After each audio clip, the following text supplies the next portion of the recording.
बहुत समय पहले की बात है। एक छोटे से गांव में एक पुरानी हवेली थी। इस हवेली के बारे में लोग कहते थे कि वहां भूतों का वास है। हवेली के मालिक ठाकुर साहब एक दिन अचानक लापता हो गए और उसके बाद से ही हवेली सुनसान हो गई। एक दिन गांव का एक साहसी युवक राहुल उस हवेली के रहस्य का पता लगाने का निर्णय लेता है।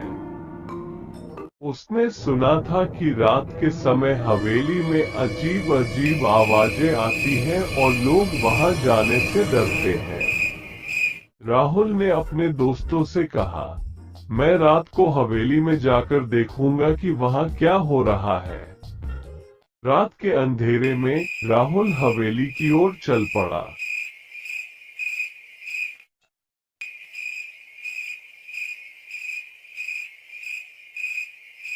राहुल ने देखा हवेली का दरवाजा खुला है।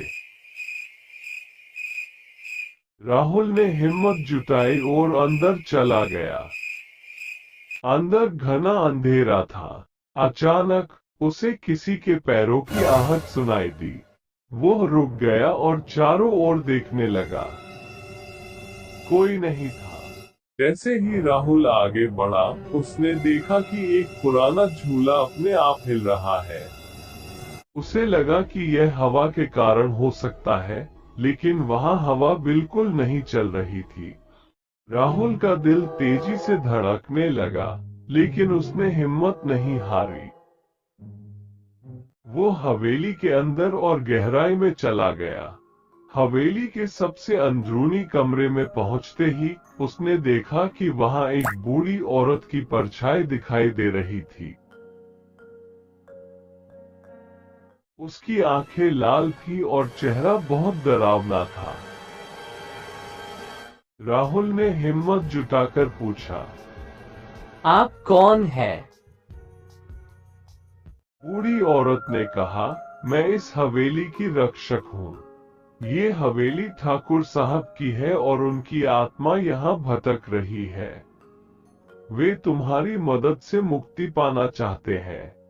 राहुल ने पूछा, मैं कैसे मदद कर सकता हूँ?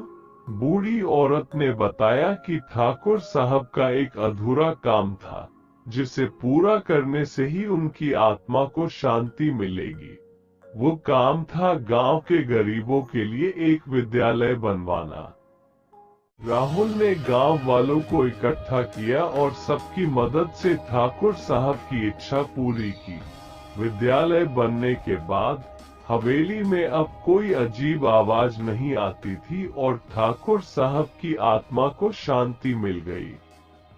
राहुल की हिम्मत और समझदारी ने न केवल हवेली के रहस्य को सुलझाया, बल्कि गांव के बच्चों को शिक्षा का तोहफा भी दिया।